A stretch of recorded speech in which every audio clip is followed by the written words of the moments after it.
এ আমার সত্যি একটা উত্তর দে না, একটা উত্তর দে, একটা আমি চাই বলতে, শোন না, তুই শোন না, কি বলছি, টাকা না, টাকা দিয়ে টাকা দিয়ে টাকা দিয়ে টাকা না দিয়ে টাকা, ফাঁকা আছে ঘর ভাই বল। আরে আমি কাজ করছি, শোন। আগে তুই বল, আগে বল, তোর কি মজা লাগে? মাঝে মতো দুধ টিপতাম, হ্যাঁ, ইয়ার কি মারছি না, মজা লাগে? না, সত্যি কথা বলে দিলি।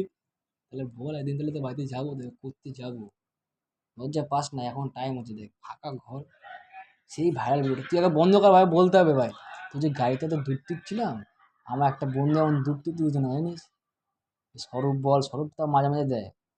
স্বরূপ অনেকে আছে আরো, কাকা বাকা আছে, ওরা ওর সমো টমো ওরা। গুড্ডু দিত, তার এখন দেয় না। অর্পণ দিত আগে, মানে তোর মতন কেউ দেয় না। তুই যে গাড়িতে এতক্ষণ দাদার সামনে দিচ্ছিলি দুধটা টিপতে, তোর কি সত্যি মজা লাগছিল? যে এখনো যেমন টিপতে দিচ্ছিস, এই যে এমন, এই এখন দিতে মজাটা হচ্ছে, এটা তো বল আমাকে, এই মজাটা কেমন হচ্ছে? হ্যাঁ, এই মজাটা তো বল। হ্যাঁ, কি বলছি, এই যে এখন, বড়ার যে মজা, সেই মজা, করিস না ভাই। সেই মজা।